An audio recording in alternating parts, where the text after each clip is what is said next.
So I want to get everybody's attention. Well, a lot of people are talking and standing around, and just want to get things going. A quorum being present, the Committee on Foreign Affairs will come to order. Committee is meeting today for consideration of H.R. 8361, the Economic Espionage Prevention Act, H.R. 8152, the Remote Access Security Act, H.R. 3012, the North Korean Human Rights Reauthorization Act of 2023, H.Res. 1056, recognizing the importance of trilateral cooperation among the U.S., Japan, South Korea, H.R. 8001, the Combating Houthi Threats and Aggression Act, H.R. 8046, the Rosatom Sanctions Enforcement Act, H.R. 3246, the Sanctioned Russian Nuclear Safety Violators Act of 2023, H.Res. 1063, reaffirming the United States' full and unwavering commitment to the North Atlantic Treaty Organization and its 75th anniversary year, and its goals achieving collective security through transatlantic partnership. H.R. 681, the READ Act, Reauthorization Act. H.R. 8310, the Bipartisan Bridge to DRC Act. H.R. 8362, to direct the Secretary of State to host regular U.S.-Africa leaders summits and for other purposes. H.R. 7586, to establish a Department of State Domestic Protection mission related to unmanned aircraft system and unmanned aircraft. H.R. 8234, to authorize the Secretary of State to designate additional personnel eligible to serve as passport acceptance agents. H.R. 8368, to establish a coordinator for Afghan relocation efforts in the Department of State and for other purposes. No one can say this committee doesn't do anything or do any work. We have how many bills? 14. 14 bills today, and bipartisan, best of all. The chair announces that any requests for recorded votes may be rolled, and he may recess the committee at any point without objection. So ordered. Pursuant to House rules, I request that members have the opportunity to submit views for any committee report that may be produced on any of today's measures without objection. So ordered. Pursuant to notice, I now call up H.R. 3012, the North Korean Human Rights Reauthorization Act of 2023. Bill was circulated in advance, and the clerk shall designate the bill.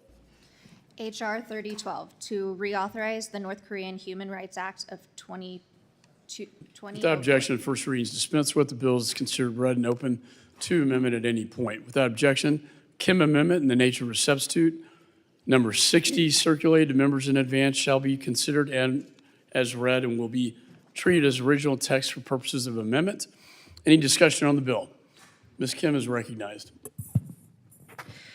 Thank you, Chairman and Ranking Member Mix, for holding today's markups and for bringing my bill, H.R. 3012, the North Korean Human Rights Reauthorization Act. And I also want to thank my ranking member on the subcommittee on Indo-Pacific Subcommittee, Ami Bera, for co-leading this bill with me. This bill reauthorizes and makes improvements to the North Korean Human Rights Act of 2004, which authorized humanitarian support for North Korean refugees, activities to get outside information into North Korea, and the appointment of a special envoy for human rights in North Korea. H.R. 3012 reauthorizes these activities through 2028 and strengthens oversight over these programs and calls for resumption of family reunifications for Korean Americans with immediate family in North Korea. Kim Jong-un's terror campaign against his own people is only growing more intense. The State Department's 2023 report on human rights practices in North Korea cites human rights violations including unlawful killings, torture, forced disappearances, political prison camps, arbitrary arrest, gender-based violence, restrictions of religious freedom, and forced sterilization. Women and children in North Korea face the most inhumane treatment in the world. Early this year, two 16-year-olds were sentenced to 12 years in labor camp for simply watching K-pop music videos. Child labor is institutionalized in North Korea, and women are forced into sex trafficking organized by government officials and human traffickers. Kim Jong-un's terror campaign is not limited to North Korean territory. An estimated 100,000 North Koreans are forced to work in inhumane conditions in factories, on farms, and on construction sites in the People's Republic of China. In a gesture of friendship from the Chinese Communist Party, or CCP, to North Korea, the CCP forcibly repatriates North Koreans wishing to defect. We need someone at the State Department dedicated entirely to working on North Korean human rights issues. And I'm pleased that the administration appointed Ambassador Julie Turner to fill the special envoy position. But I was disappointed that this position was vacant for too long. In the event that the position becomes vacant again, my bill requires the State Department to report on efforts taken to fill the position after the vacancy lasts 180 days.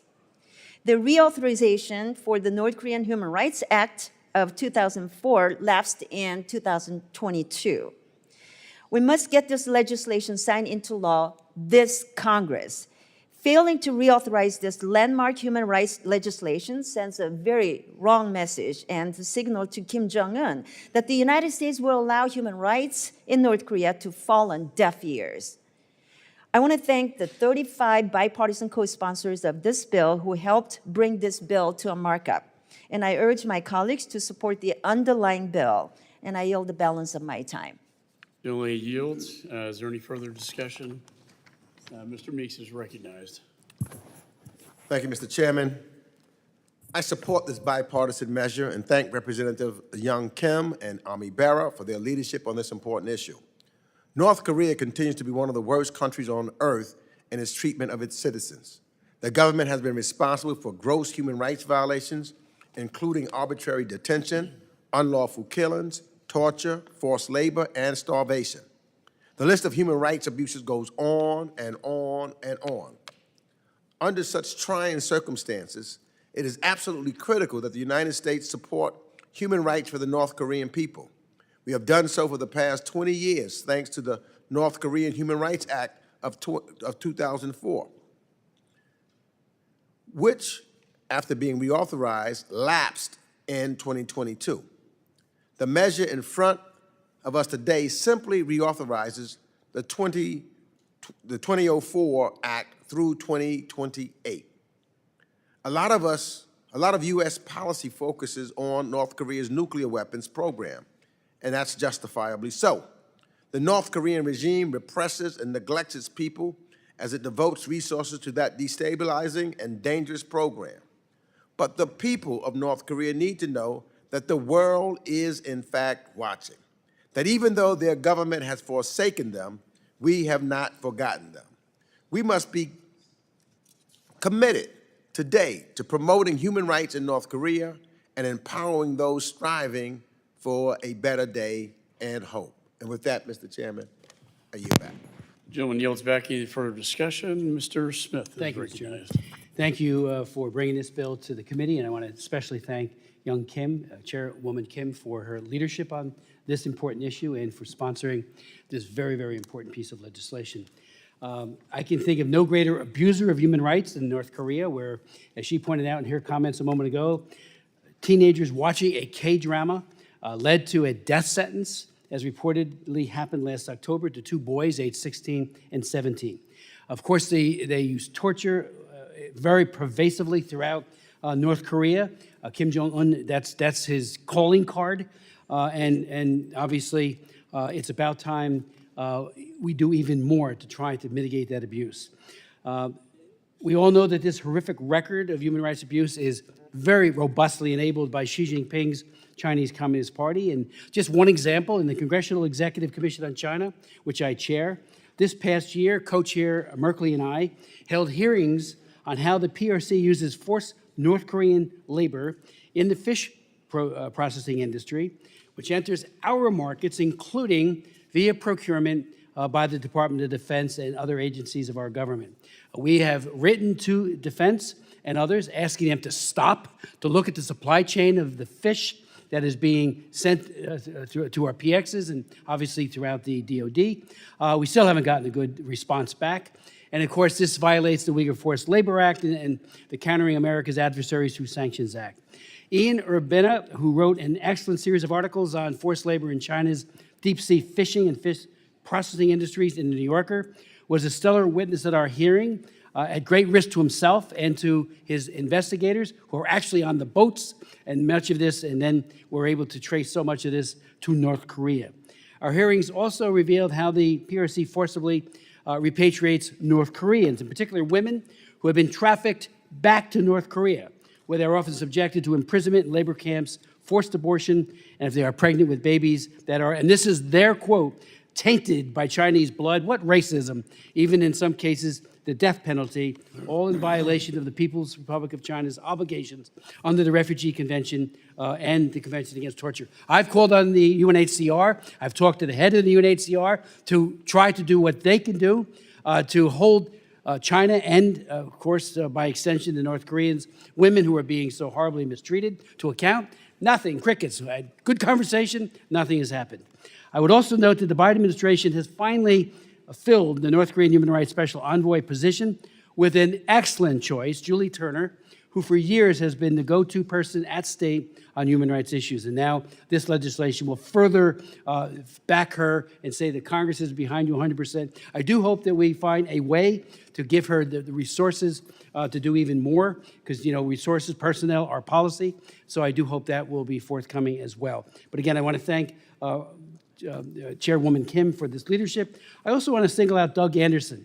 Doug Anderson used to work on my staff, and now he's working with the distinguished chairman. It was his idea to do this legislation more than 20 years ago. Jim Leach was the sponsor of it. I was the co-sponsor and worked with him on it. It was an excellent bill then, and it has proven itself. Even, Bob King, remember Bob King, who used to be the staff director on the Democrat side? He was one of our special envoys. He did a wonderful job as well. We need to push back. It's not just about the nuclear issue.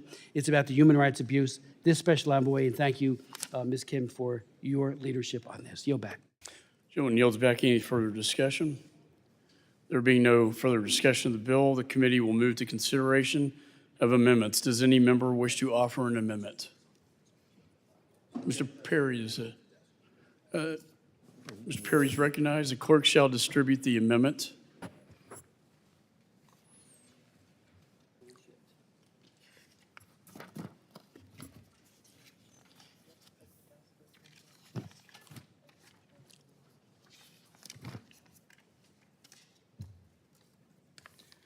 Clerk shall report the amendment.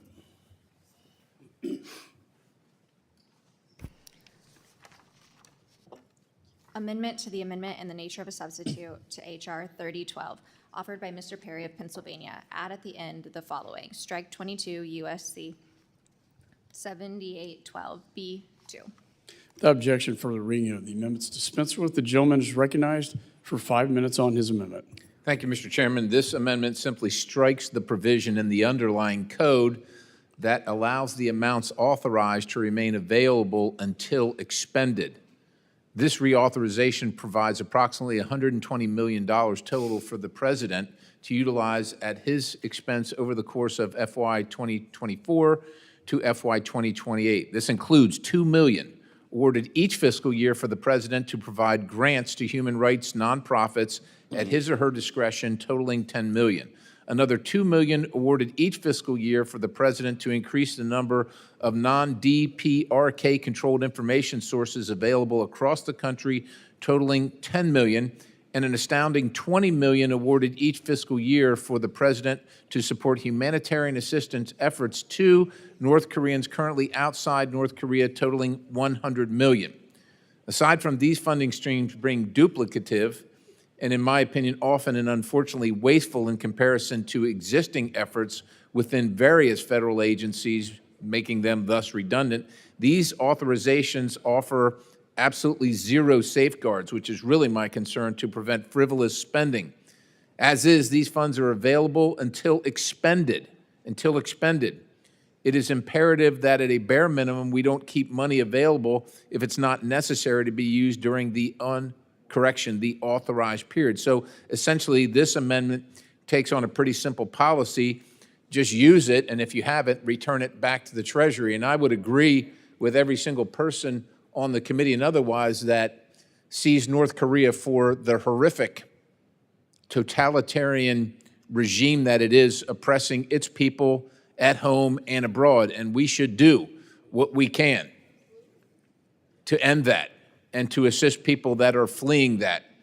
But we also need to make sure that we're not being duplicative and that we are providing the necessary safeguards to ensure that the American tax dollar is not wasted where it needlessly does not need to be wasted. And so with that, Mr. Chairman, I'll yield the balance. Gentleman yields. Do any other members seek recognition? Mr. Meeks is recognized. I oppose this amendment. I oppose this amendment. This kind of language is not standard practice for funding authorizations and should not be attached to bills in a selective way. This amendment would constrain the department's flexibility in adapting to changes on the ground and could impede integral human rights programming and support. Therefore, I oppose this amendment. I yield back. Any other members seek recognition? Ms. Kim. With respect, I oppose Mr. Perry's amendment. I understand your concern about conducting oversight over appropriated funds and your fiscal impulse behind it.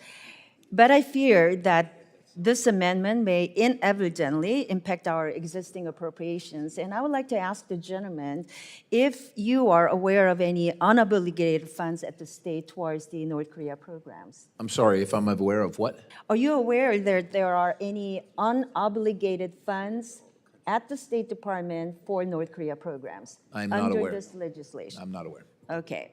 Well, so I'm willing to work with you, Mr. Perry, in good faith to find out from the State Department if funds authorized from the last iteration of the North Korean Human Rights Act are sitting there. But in the meantime, I have to oppose this amendment, and I commit to working with you to get these answers from the State Department ahead of this bill coming to the House floor for full votes. We just don't have time right now to contact the State Department to see how much, if any, unobligated funds are still sitting there. So I'm willing to work with you, but I think we should be briefed before we agree to include your amendment in the text. So as such, I oppose this amendment, and I encourage all of my colleagues to do the same. Okay. Generally yields back. Do any other members seek recognition? Mr. Mast? No? Okay. There being no further discussion, the question now occurs on the amendment offered by Mr. Perry, number 474. All those in favor signify by saying aye. Aye. All those opposed signify by saying no. No. In the opinion of the chair, the noes have it, and the amendment is not agreed to. Are there any further amendments? There being no further amendments, I move that the committee report HR. Oh, Mr. Heisinger is recognized. Trying to make sure that we're in the right timing for the amendment, my amendment, or is this in? Sorry.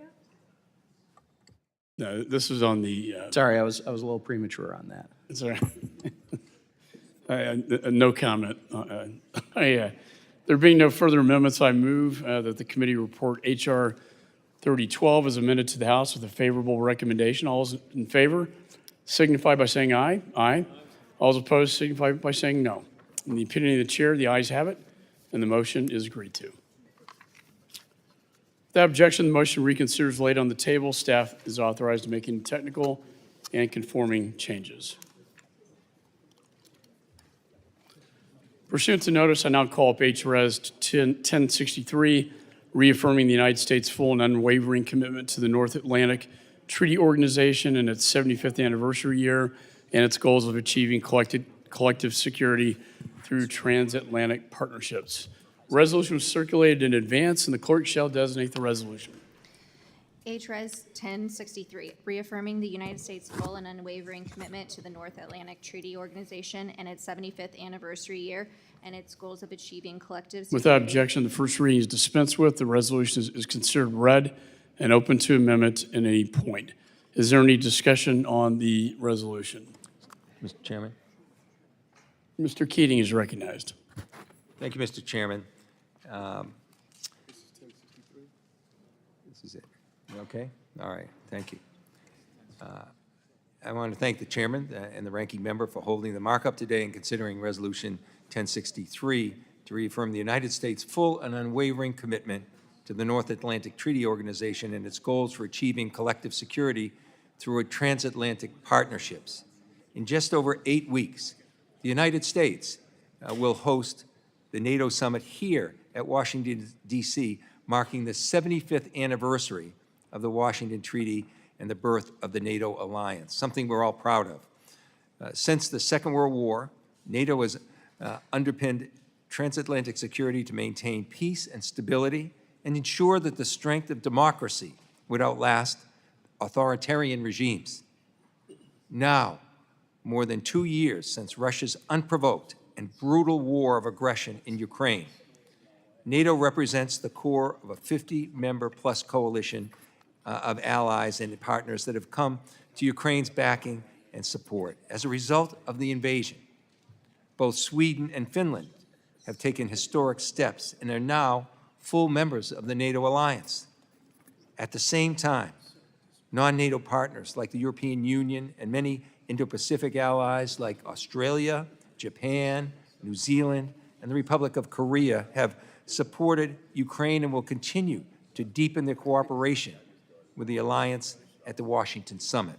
NATO is also core to our efforts to combat Russian, Chinese, and Iranian malign influence.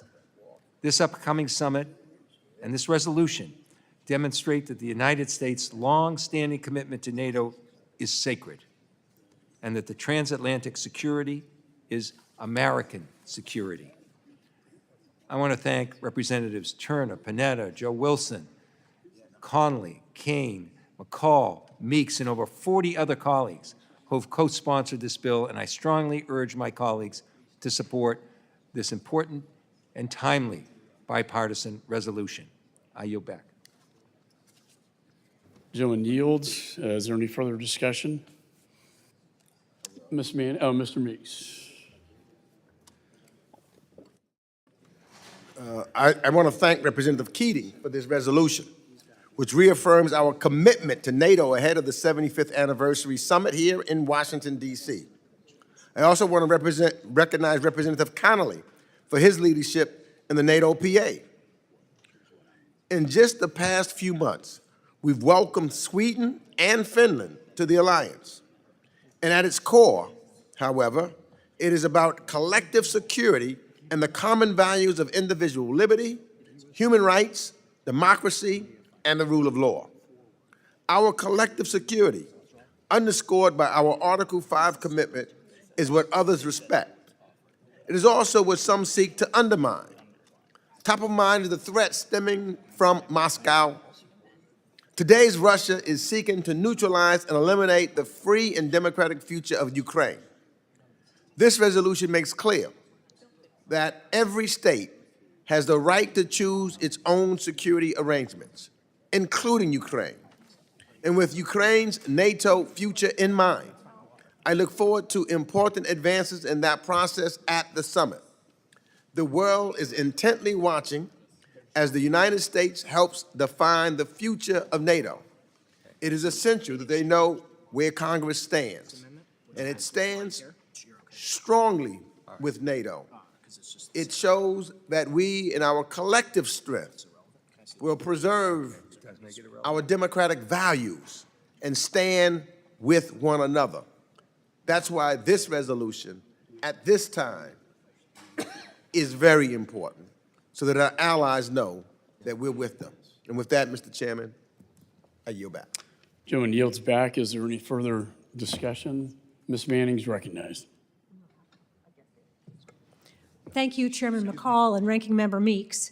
I support H.Res. 1063, an important bipartisan resolution introduced by our colleagues, Representatives Bill Keating and Mike Turner, which reaffirms our unwavering support for the NATO alliance.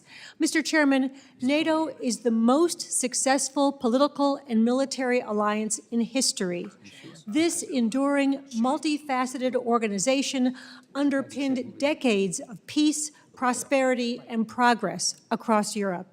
As this resolution notes, the core feature of this alliance, the collective defense requirement under Article 5, in which all NATO members are bound to come to the defense of any one member in the event of an attack, has been invoked only once in the aftermath of the terrorist attacks of September 11th, 2001. Our allies came to our defense in our time of need. Today, NATO remains indispensable, and it has continued to adapt to new challenges of our time, especially Russia's full-scale invasion of Ukraine, which poses the most significant threat to Europe in decades. As a result of Putin's aggression in 2003 and 2004, and under the leadership of President Biden, NATO has actually expanded as we welcomed Finland and Sweden into the alliance.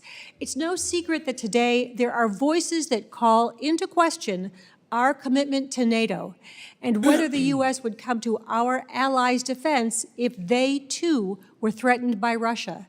That is why Congress has already acted to prevent any president from withdrawing from NATO with Senate approval, without Senate approval or an act of Congress.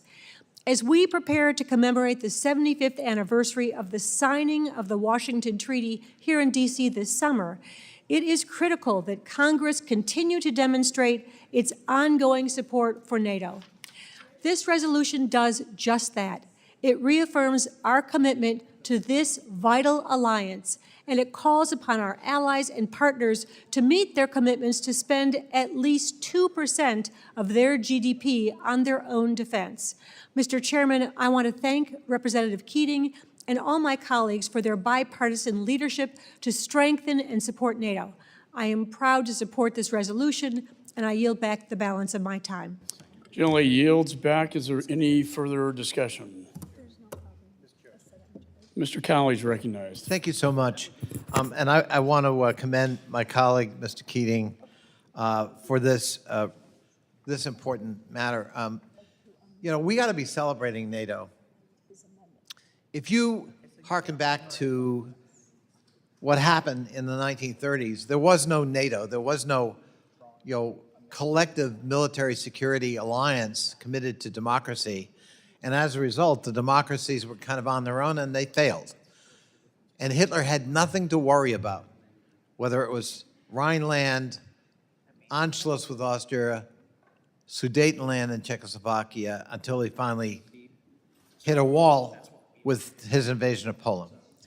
Today, no matter the depredations of Vladimir Putin, there is one thing that stands in his way, and that's NATO. And he dare not violate a NATO border. And he hasn't. Article 5 is real, and it is a deterrent. It is a deterrent from that war spreading wider. And that's why he doesn't want Ukraine to be a member of NATO. Because, I'm sorry. I understand there's stuff going on, but I just, I didn't want to interrupt that. At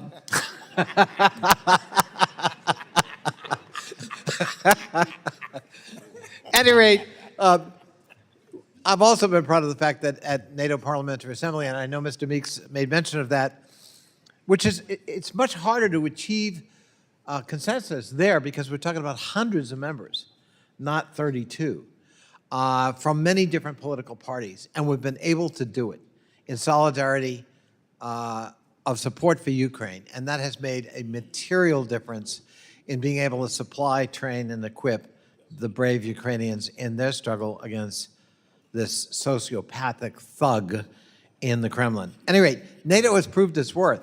And I think that as it gets stronger, there's a waiting list for people who want to join it. There is no waiting list on the other side of the aisle.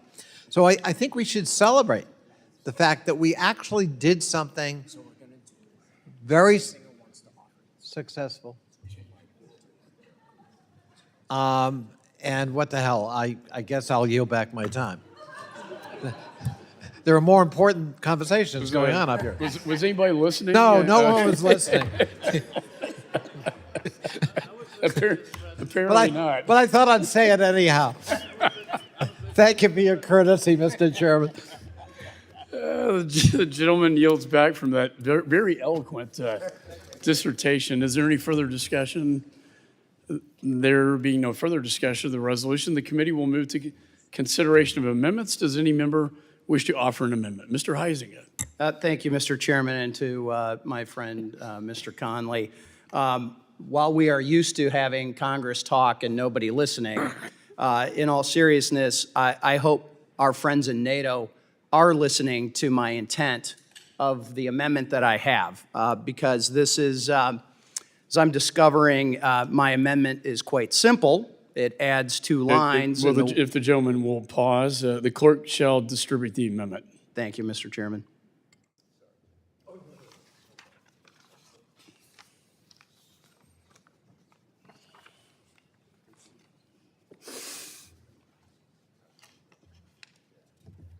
Okay, I wanted to read it. The clerk shall read or shall report the amendment.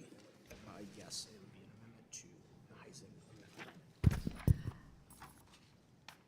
Amendment to H.Res 1063 offered by Mr. Huizinga of Michigan. Insert the following after the 17th clause. Whereas the United States, Poland, Greece, Estonia, Lithuania, Finland, Romania, Hungary, Latvia, and the United Kingdom, Latvia,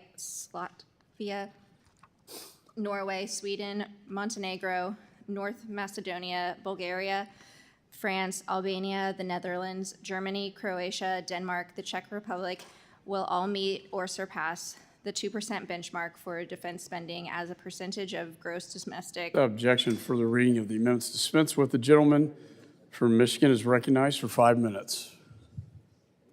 Thank you, Mr. Chairman, and I appreciate the opportunity, and I appreciate, while we were interrupting Mr. Conley, I apologize for that. I do appreciate the efforts of Mr. Keating and the chairman to discuss what I believe is a very serious issue. As I was saying, my amendment is simple. It's adding 2 lines in the whereas clause of the bill, discovering it's causing much hand-wringing within the diplomatic corps because it designates which countries have honored the commitment made to our NATO allies by reaching the 2% benchmark for defense spending as a percentage of their GDP in 2024, and those who have failed to offer reasonable plans and timetables to meet that goal. That is, in my opinion, Mr. Chairman, jeopardizing the very nature of the alliance and the collective defense of our free world. This is not a new conversation. We have had this conversation for many, many years now. So let me be clear. I am resolute in my belief with the need for the NATO alliance. In fact, some of you know this story. I'm the son of a disabled World War II veteran who nearly lost his life 2 days before Christmas in 1944 on a hillside in Italy, and at the time was fighting against Nazi expansionism, which then morphed into Soviet expansionisms. And I believe that we need to have an alliance like this. But today, we are seeing even similar scenes playing out in Eastern Europe. Now more than ever, those NATO allies must step up and meet the need. I'm from the Grand Rapids, Michigan area. Senator Arthur Vandenberg helped create NATO after World War II. I have a deep understanding of the benefit, but it is only beneficial, Mr. Chairman, if all of the signatories to it actually adhere to the agreement. And while the vast majority of NATO allies have answered the call, and that was the list that the clerk was reading, by honoring their commitment made in the 2014 NATO summit, there are some who have repeatedly discarded this pledge and offer no realistic strategy to change course. One of the most disgraceful facts, well, this pains me a bit. One of the largest contributors and those that have a deficit are friends to the north, or those from Michigan. Those are friends to the east in Canada, a country with a top 10 of the highest GDP in the world, who in 2023 contributed 1.38% to their defense spending. And reporting indicates that China will not hit the target by 2030. This is not acceptable. And not far behind Canada in terms of GDP is Italy. Italy has done a complete about-face and is set to shrink its defense spending in 2024 from 1.46% in 2023. Other NATO allies who are delinquent include Portugal, Slovenia, Turkey, Spain, Belgium, and Luxembourg. These are all countries that we have been intertwined with economically, certainly politically. We just need to make sure that the same commitment that the United States taxpayer is making is being made by their taxpayers. So at a time when sovereignty and transatlantic security are being tested, we have allies who would rather exist under the security umbrella than join in the burden sharing, in my opinion. This doesn't make them happy. I'm not happy having to point it out. So while some in this room and the international community want to hide this or at least de-emphasize these facts from this conversation, we're only doing a disservice to the alliance, and it emboldens our adversaries, knowing full well which countries honored the validity and the sacred commitments of the alliance and which do not. So, Mr. Chairman, the 2024 NATO summit will be held in Washington, D.C. this July. I expect the burden-sharing conversation to be at the forefront of those discussions where they belong. And let me close by saying this. Reaffirming our support for and the necessity of NATO is crucial for future cooperation and deterrence of adversaries globally. However, holding our allies accountable to not only the American people and the American taxpayer, but also to other NATO allies and their taxpayers is one step in the process that cannot be overlooked. So I urge my colleagues to support my amendment and certainly the spirit of my amendment. As was indicated earlier, we've had a couple of conversations about the importance of NATO and the importance and the symbolism of the U.S. hosting this NATO summit, which I am supportive of. Again, Would my friend yield? I'm happy to yield. I thank my friend. I just want you to know, I agree with every single word you said. And I want to assure you that certainly at the U.S. delegation, congressional delegation to the NATO Parliamentary Assembly, and I know Mr. Meeks has been there and witnessed this, we bring this up at every meeting. And I couldn't agree with you more, and I'd even add one more thing. We've tried to persuade our allies that, you know, when you don't meet a commitment that's now 10 years old, you undermine support here domestically because it allows political figures to say that we're carrying them and they're not carrying their fair share. So I thank you for bringing it up and bringing it to the attention, and I assure you we won't hide it, and we will continue to press until we have 100% compliance. Thank you for yielding. I appreciate that, and like I said, this pains me. I'm going to be having a group of Canadian parliamentarians in my office a little later. I happen to chair the U.S.-Canada IPG. My wife is from Canada originally. I'm very familiar and intimately involved in what has gone on in Canada, for example, and I'm assuming they're not going to be real happy. But, Mr. Chairman, as you well know, sometimes our job here is to be the skunk at the garden party and to point out the obvious things and to make sure that, that we are clear, even though it may be uncomfortable. And so with that, I do appreciate the opportunity, and my time has expired. I yield back. Gentleman yields. Is there any further discussion on the amendment? Mr. Chairman. Mr. Keating is recognized. Chairman, I have an amendment in the second degree at the desk. Oh, before we get to that, then, else? Chair recognizes Mr. Self. Oh, I'm sorry. Thank you, Mr. Chairman. I rise in support of this, and let me tell you why. We're talking dollars here, but dollars translate into actual capabilities. When I was stationed in the NATO military headquarters, actually negotiating the forces to go into the various civil wars in Bosnia, former Yugoslavia, it became obvious that we had a four-tier NATO in terms of military capability.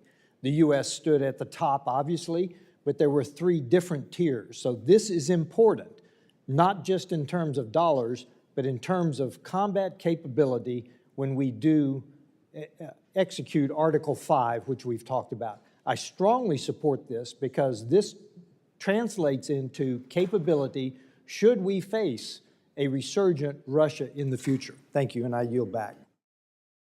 Gentleman yields. Any further discussion on the amendment? Do any other members seek recognition? Mr. Keating. Oh, I'm sorry, Mr. Perry. Thank you, Before we Mr. get to Chairman. yours. I too support the gentleman's amendment. And while I take into account the goodwill from my colleagues on the other side that we're going to continue to pursue this, we've been pursuing it for decades now. And quite honestly, as much as it rankles people in the room, probably on both sides of the aisle, the only time that anything really changed with the pursuit of having our friends who all agreed to join the alliance and agreed to the terms of the alliance, the only time that they actually met the requirements in recent times, many of them, is because the last president, he required them to, or said there's going to be consequences to it. The world's a dangerous place. You got Russia stomping all over Ukraine right now. And the people that, and the countries that are most at risk, many of them, right there, don't want to defend themselves and want us to do it. I mean, that's the translation I get from, I'm not going to pay and I don't have to pay, and why should I pay if you're going to pay? So I think it's important that this body speak with the voice on behalf of freedom, on behalf of our efforts to limit tyranny, on behalf of the taxpayers that wake up every morning and go to work that are paying for this, and demand that if they're paying, for goodness sake, can some of these other folks who agreed to this, can they honor their commitment? Will they honor their obligation?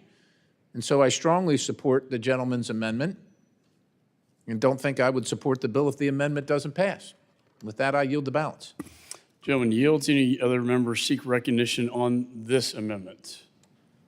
There being no further discussion, the chair recognizes Mr. Keating for his second-degree amendment. Thank you, Mr. Chairman. I have an amendment at the desk in the second degree. Clerk shall distribute the amendment.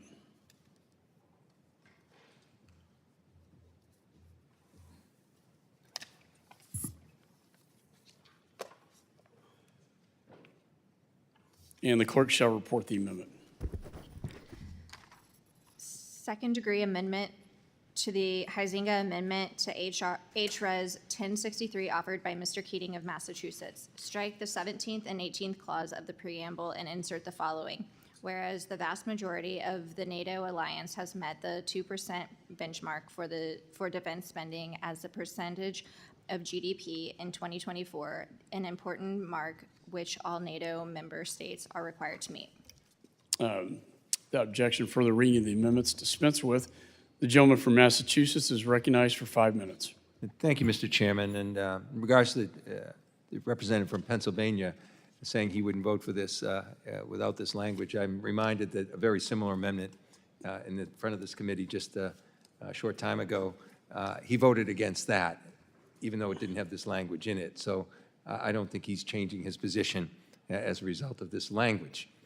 I do want to thank Representative Huizenga. Mr. Huizenga and I share many common threads here.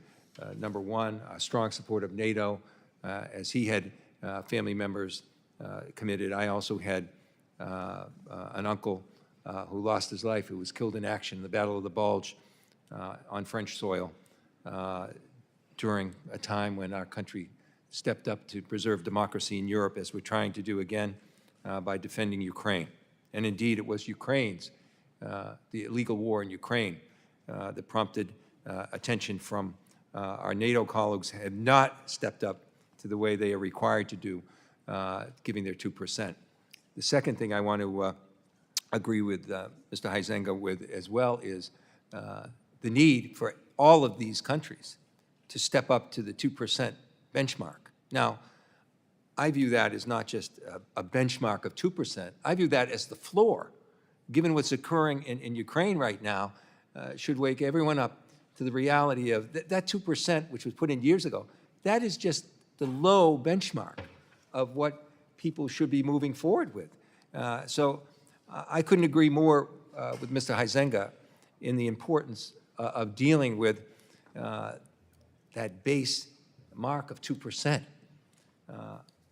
This amendment does two things. I believe inadvertently the amendment struck the title of the bill, which is really the crux of the entire bill. So it's an attempt to just correct the language to make sure that the title of the bill, which is reforming the United States, reaffirming the United States' full and unwavering commitment to the North Atlantic Treaty Organization in its 75th anniversary year and its goals of achieving collective security through transatlantic partnership. We reinsert the title back in, which is really the crux of what we're doing.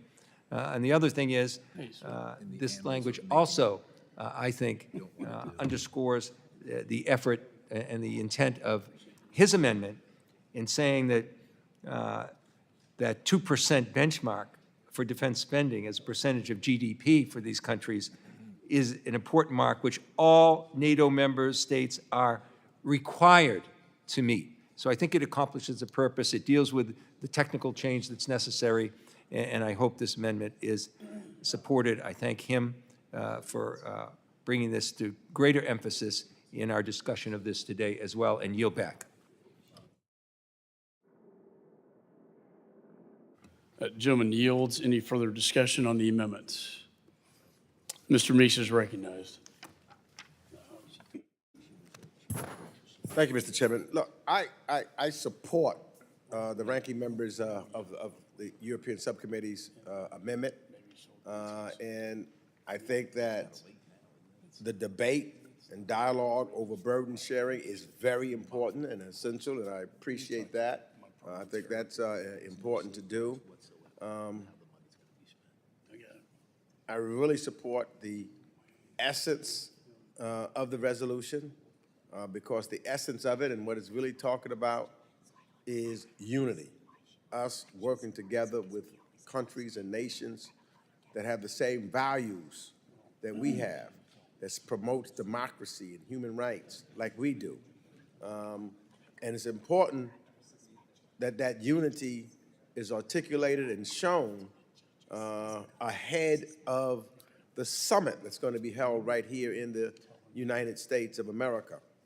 And as a result of that, timing matters and language in this discussion matters, especially when it comes to our commitment to NATO. It has been something that have kept us together for over 75 years, and I think has shown to be more necessary and important today as it was the first day that it was founded. It is essential for us to have that unity. With that, Mr. Chairman, I yield back. Gentleman yields. Any further discussion on the Keating amendment to the Heisinger amendment? Mr. Chairman? Mr. Heisinger is recognized. Yeah, thank you. And I appreciate the sentiment, and I understand that my colleagues are wanting to emphasize the unity side of the NATO alliance and the summit that will be here in the United States this summer in a spirit of, I'm not sure what my spirit is right now. It's how about cooperation? I know that's something that's not happened much around in this in the halls of Congress these days. I hope that our allies are listening and understanding, and the direction of the American taxpayer is pretty clear. And that's regardless of party, it's regardless of geography, it's regardless of socioeconomic. We are faced with $34 trillion plus in debt here in our own country. And I understand every country that is a part of NATO is facing some element of serious economic challenges. But that doesn't mean others just get to ignore an obligation. And with that spirit of cooperation, I will be voting for the gentleman's amendment to my amendment. But again, I'm hoping that those not necessarily in the room, but those who are most likely watching and are understanding the seriousness of these issues that many of us here are trying to underscore. So If my friend would yield one more time? I will. Thank you. In the spirit of cooperation, I would be glad to work with you on a separate resolution addressing exclusively that issue of 2% and getting even higher, as Mr. Keating said. Happy to work with you on that. Wonderful. I appreciate that. I thank my friend. Yeah, reclaiming my time. Mr. Chairman, I will support the amendment to my amendment, and I will be supporting the underlying resolution. But I appreciate the opportunity to draw some clear lines today, and I yield back. Gentleman yields back. Any further discussion? There being no further discussion, the question now occurs on the amendment offered by Representative Keating to the Huizenga amendment. All those in favor signify by saying aye. Aye. All those opposed signify by saying no. In the opinion of the chair, the ayes have it, and the amendment is agreed to. Question now occurs on the amendment offered by Representative Huizenga as amended. All those in favor signify by saying aye. Aye. All those opposed signify by saying no. In the opinion of the chair, the ayes have it, and the amendment is agreed to. I'm very pleased we got this worked out. There being no further discussion, further amendments, I move that the committee report H.Res. 1063 is amended to the House with a favorable recommendation. All those in favor signify by saying aye. Aye. All those opposed signify by saying no. In the opinion of the chair, the ayes have it, and the motion is agreed to. Without objection, the motion to reconsider is laid on the table. Staff is authorized to make any technical and conforming changes. Pursuant to notice, I now call up H.R. 8310, the Bipartisan Bridge to DRC Act of 2024. Bill is circulated in advance. Clerk shall designate the bill. H.R. 8310 to require strategies on the United States policy towards the Democratic Republic of the Congo and for other purposes. Be it enacted by the Senate. Without objection, first reading is dispensed with. The bill is considered read and open to amendment at any point. Without objection, the James Amendment in the nature of a substitute number 98 circulated to members in advance shall be considered as read and will be treated as original text for purposes of amendment. Is there any discussion of the bill? Mr. James is recognized. Thank you, Mr. Chairman. I'm here today to speak in support of my legislation, H.R. 8310, the Bipartisan Bridge to DRC Act. I'm proud to have introduced this legislation on a bipartisan basis with my friend Congressman Jonathan Jackson from Illinois. The Democratic Republic of Congo is an enormous country, nearly 9 times the size of my home state, Michigan. The DRC faces multiple threats, including conflict that continues to rage in the east, corruption and rule of law concerns, all of which hamper economic development. The DRC is also home to 70% of the world's cobalt and has vast reserves of other critical minerals required not just for U.S. industrial production, but also for national security purposes. For example, the U.S. military depends on cobalt just as much as our private sector does. It is essential for fighter jet parts, precision munitions, and stealth technology. Currently, China has a dominant foothold over the critical minerals sector in the DRC, controlling 15 of the 19 cobalt-producing mines in the country. Roughly 80% of the global cobalt processing and 70% of global cobalt refining occurs in China. Achieving supply chain security starts at the point of mineral extraction. And despite our efforts to reshore critical mineral manufacturing, refining, and mining, this administration continues to retard and stop those efforts. So we must come up with a concurrent strategy in a bipartisan manner to secure our critical minerals. Because the realities of cobalt supply chain, it is imperative that the United States increases engagement in the country and supports DRC-led efforts to tackle corruption issues. Additionally, the lack of regulation and oversight of PRC-owned mines allows for an increased exploitation of Congolese workers and is directly linked to child and slave labor. Increasing the role of the United States and partner countries in the DRC's critical minerals sector will support Western human rights and labor standards at the DRC's mine and integral step to creating a legitimate, conflict-free, child and slave labor-free artisanal and small-scale mining sector. Conversely, walking away from the sector and in turn completely ceding it to the PRC will only worsen and perpetuate these labor rights concerns and U.S. dependent on PRC critical mineral supply chains. In August of last year, I led a CODEL to Kinshasa, during which I discussed with President Tshisekedi my desire that the United States become the partner of choice with the DRC. My hope is that this legislation will be a catalyst for a sustained whole of U.S. government engagement with the DRC to extend beyond just critical minerals and create the conditions for lasting economic development through the DRC that benefits the Congolese people and the people of the United States of America. Mr. Chairman, I yield back. The gentleman yields back. Any further discussion of the bill? Mr. Meeks is recognized. Thank you, Mr. Chairman. I strongly support this bill introduced by Africa Subcommittee Chairman James and Representative Jackson, who is a valued member of the Africa Subcommittee. The Bipartisan Bridge to DRC Act recognizes that the Democratic Republic of the Congo plays a key regional role in Africa and occupies a strategic position in terms of critical minerals that are essential to global supply chains. For years, the DRC has struggled to consolidate democracy and ensure protection of human rights amid regional conflict, political insecurity, and corruption challenges. The bill increases U.S. engagement with the DRC to support ways to address the country's challenges, while ensuring the people of the DRC can benefit from the mining of their country's resources. The DRC's long-term stability will depend not only on the country's ability to deliver peace and reconciliation through democratic governance, but also inclusive economic growth achieved through the production of natural resources. The DRC, so rich in the critical minerals needed to power some of today's most essential technology, has attracted a lot of attention.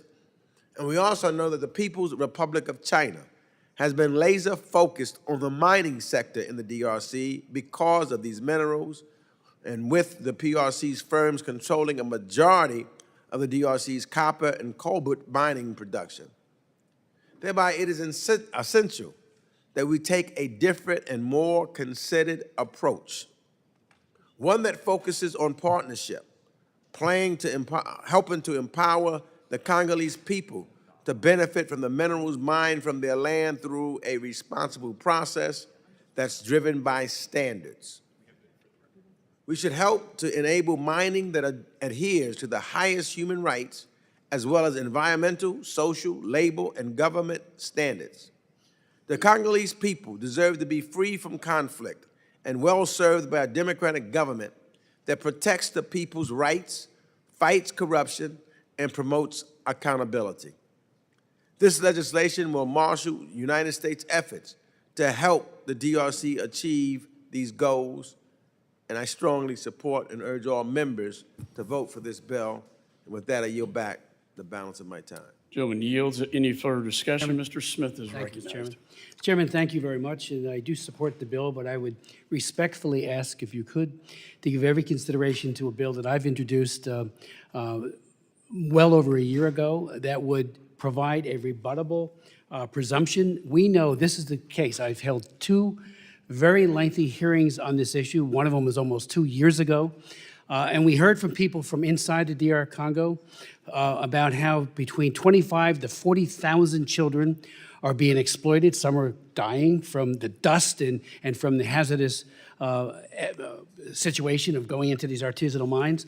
And about 200,000 adults are also being exploited as unfortunately, the government has just completely gone over to enabling the Chinese Communist Party to control the mines. It's a very serious problem. My legislation would have provided for a strategy, which is a good idea, thank you. But it's also would have this rebuttable presumption identical to what we've done with the Uyghur Forced Labor Act.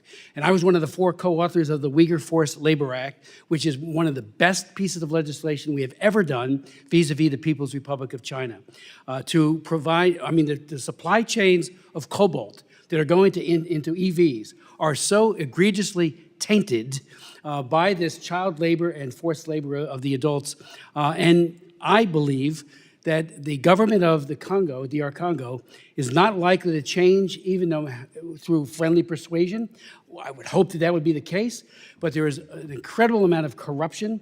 The mines are being run by the Chinese Communist Party, and again, all the cobalt that comes out of those mines goes over to China, where it is processed. Then it comes back in our EVs that are sold in the United States. That is a seriously compromised supply chain. It is really against the Smoot-Hawley Act. It's also against our trafficking laws, but there's been nothing seriously done by the administration to enforce or even to raise it. I did mention it at our hearing, your hearing, when John Kerry testified, and he said, well, we have an MOU with the DR Congo. I've seen the MOU. It's aspirational. Yes, if only we could just say please, and they would accede to it. But people are getting paid off. My second hearing focused on that as well, that there's an enormous amount of corruption. And a lot of the workers, and there's slave-like conditions, the men and especially the children, again, up to 40,000 kids. I mean, that is horrible. Every time I see an EV on the road, I think of the cobalt that's inside driving that EV. I don't blame anybody for wanting one. You know, that's their free choice.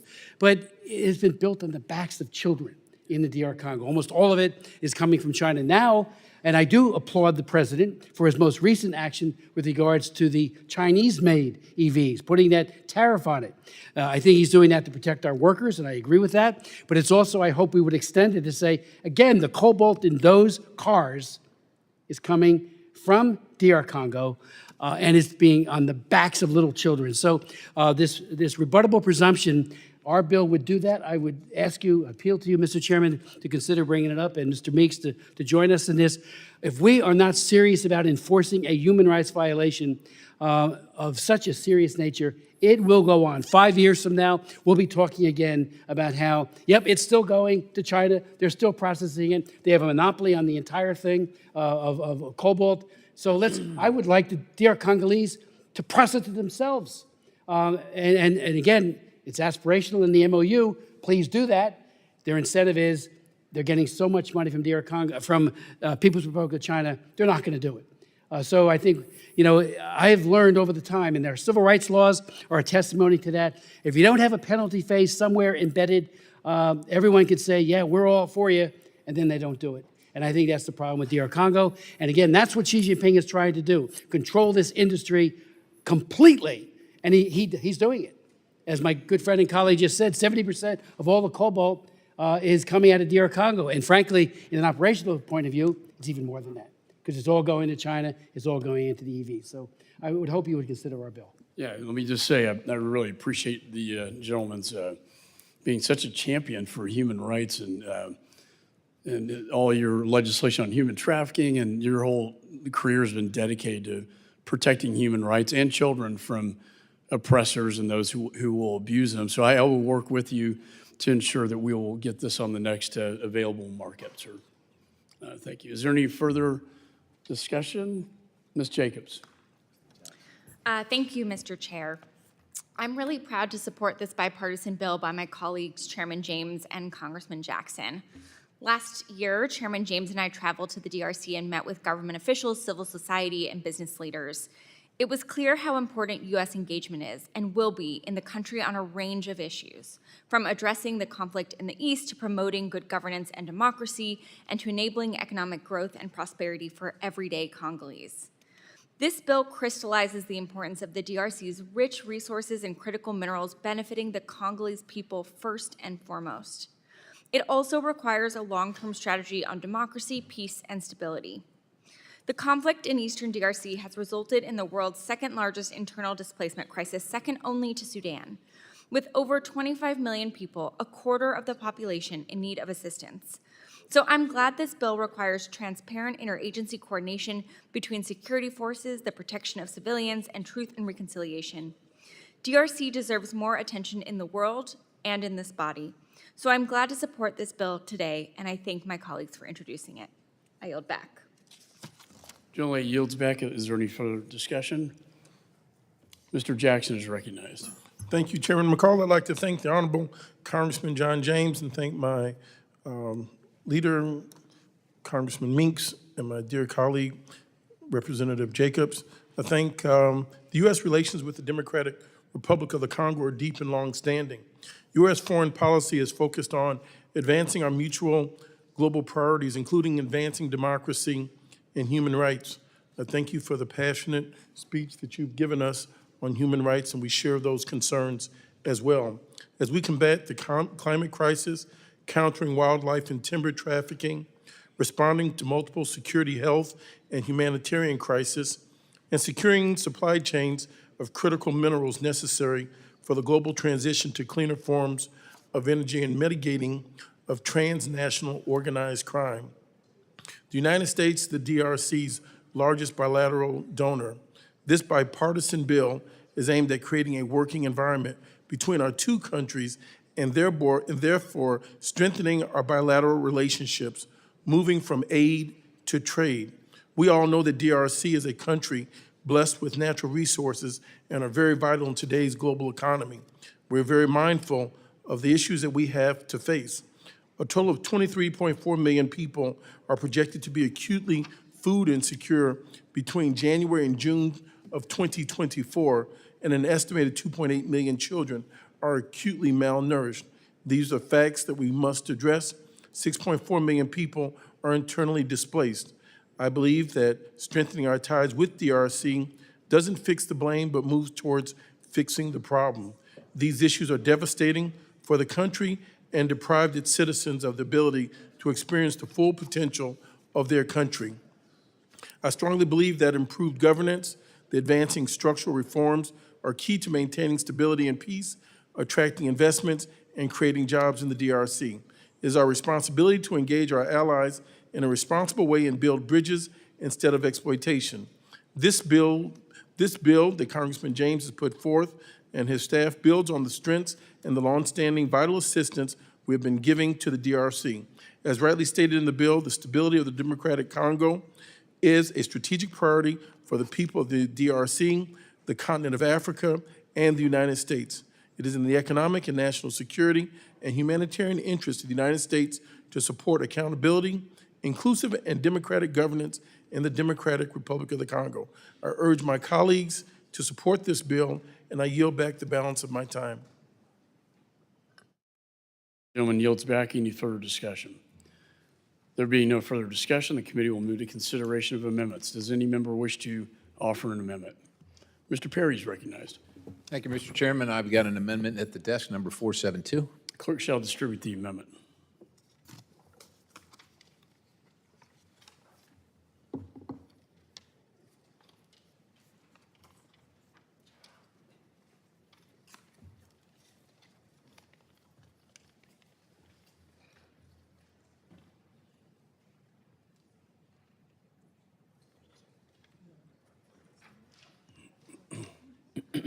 The clerk shall report the amendment.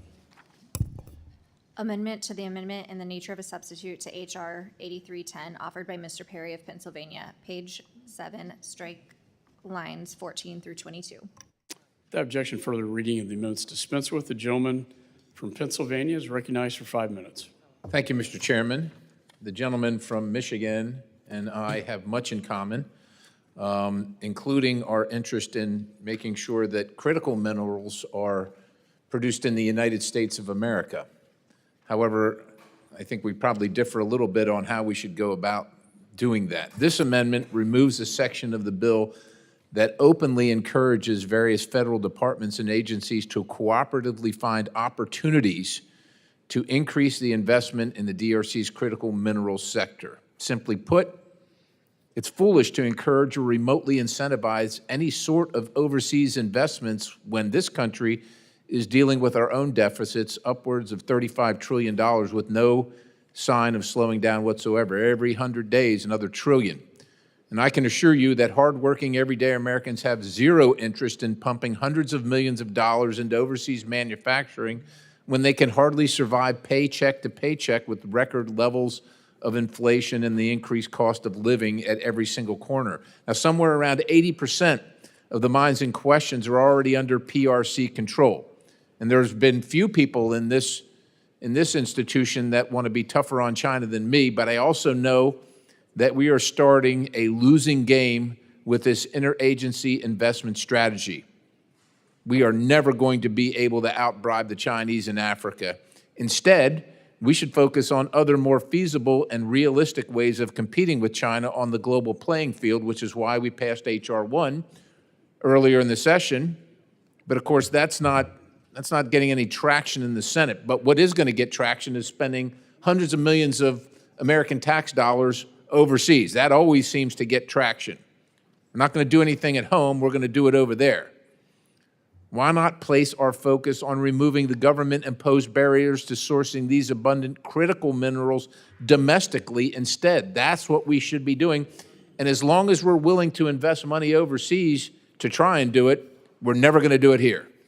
By supporting this essential investment plan, we all remain complicit in further advancing nonsense State Department climate projects and other wasteful initiatives without a second thought. And quite honestly, listening to the remarks of my colleague from New Jersey, I agree with him. I'm not really going to be complicit in these projects that literally are going to go nowhere and produce nothing for us except more bills. We're going to be complicit in, and maybe Americans will be paying for the child slave labor to mine the cobalt. That's a realistic, there's nothing in this bill that says that can't happen.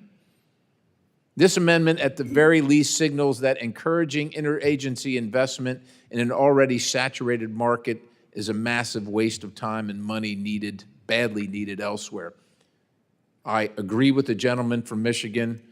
What needs to happen, we just have different ways about doing it. I wish we could have spoken in depth prior to this markup, as I always do, because I'd rather do this business before we get here, but this is my opportunity. So that's the amendment. I thank you for the time. I encourage adoption, and I yield the balance. Gentleman yields. Do any other members seek recognition? Mr. James is recognized. Mr. Chairman, I have to oppose this amendment to my legislation, H.R. 8310, for a number of reasons. The United States of America is capable of doing two things at one time, and both rather than either or. I would remind my colleagues my amendment to H.R. 1 to reshore our critical mineral supply chains, because I recognize that investing in the United States of America is our #1 priority. Securing our supply chains and countering China, both within and outside of our borders, is in the vital American interest. So whether it's the amendment to H.R. 1 or H.R. 8310, these are both critical to moving our nation forward, both economically and from a national security standpoint.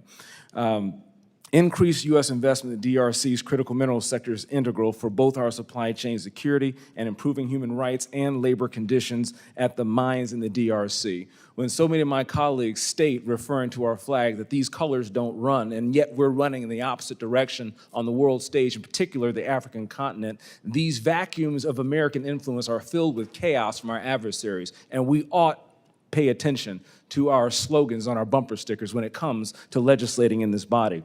I will quote directly the provision that my colleague is talking about. Encourage federal departments and agencies, including the Department of State, the United States Agency for International Development, the United States Development Finance Corporation, Import-Export Bank of the United States, the United States Trade and Development Agency, and the Department of Commerce to identify opportunities to increase the amount of United States investment in the DRC's critical mineral sector.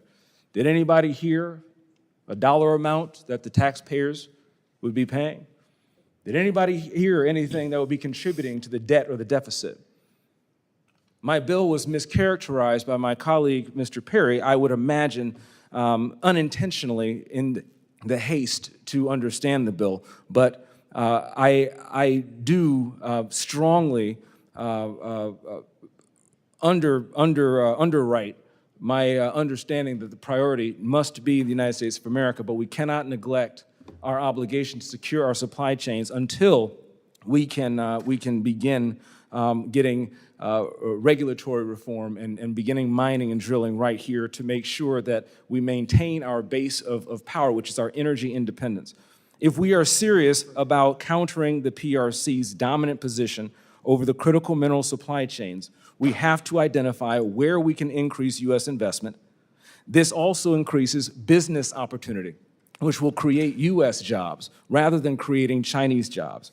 China already holds near monopolies in processing and refining of cobalt, and so the only way for the U.S. to achieve supply chain security is to increase upstream investment at the point of extraction.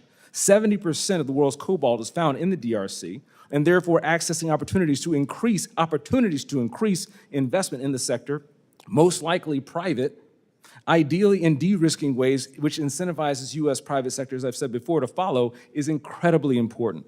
It's for these reasons that I oppose this amendment, and I look forward to working with the gentleman from Pennsylvania on how we can turn this thing around to make sure that we also, in addition to strengthening our supply chains abroad, complete our primary priority of ensuring our energy and manufacturing independence at home. With that, Mr. Chairman, I yield back. Gentleman yields. Any other members seek recognition? Mr. Meeks is recognized. Thank you, Mr. Chairman. I also oppose this amendment. United States investment in the DRC's critical mineral sector, when done responsibly and with commitment to standards, can help the sector move away from the harmful practices and instead allow the Congolese people to share in the benefit from their natural resources, the resources that are from their land. When identifying opportunities for increased investment, the United States federal departments and agencies should keep in mind both our national security priorities and our commitment to the highest governance, human rights, labor, and environmental standards, all of which are critically important. With that, Mr. Chairman, I just yield back. Gentleman yields. Any other members seek recognition? Mr. Self is recognized. I have a question for my colleague. In this paragraph that you just read us, you're including private investment, are you not? This is not solely tax dollars. Is that correct? This is not solely tax dollars. That's correct. It is. The investments that may come as a result of this study identifying opportunities, those identifying opportunities could benefit private U.S. companies, such as companies in my district, companies that create automobiles, and companies that develop technology for our defense industry. But the investment, is it tax dollars or does it include private investment? This absolutely includes private investment. Thank you. Gentleman yields. Any further discussion? There being no further discussion, the question now occurs in the amendment offered by Representative Perry, number 472. All those in favor signify by saying aye. Aye. All those opposed signify by saying no. No. In the opinion of the chair, the noes have it, and the amendment is not agreed to. Are there any further amendments? There being no further amendments, I move that the committee report H.R. 8310 as amended to the House with a favorable recommendation. All those in favor signify by saying aye. Aye. All those opposed signify by saying no. In the opinion of the chair, the ayes have it, and the motion is agreed to. Without objection, the motion to reconsider is laid on the table. Staff is authorized to make any technical and conforming changes.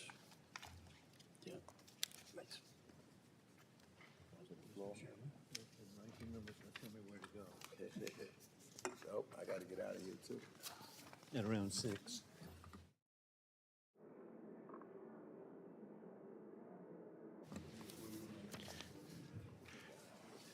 Pursuant to notice, I now call up the measures and their amendments that were circulated in advance, which, without objection, will be considered en blanc. And each measure is considered as read, and the amendments to each are considered as read and are agreed to. And without objection, this, after remarks, the committee will vote to order the measures favorably. Reported en blanc as amended, if amended, and each measure as amended shall be reported as a single amendment in the nature of a substitute. The measures en blanc include H.R. 8361, Economic Espionage Prevention Act, H.R. 8152, Remote Access Security Act, H.R. 1056, recognizing the importance of the trilateral cooperation among the United States, Japan, and South Korea, H.R.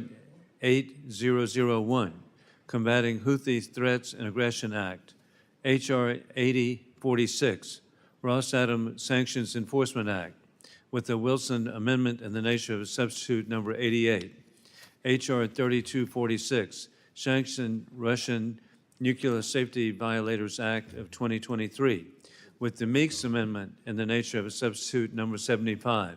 H.R. 681, the READ Act, R-E-A-D Act, the Reauthorization Act of 2023.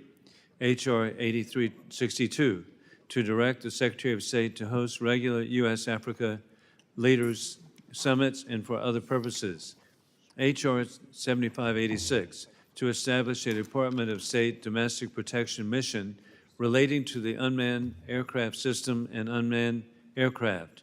H.R. 8234, to authorize the Secretary of State to designate additional personnel eligible to serve as passport acceptance agent and for other purposes, with a masked amendment in the nature of a substitute number 160.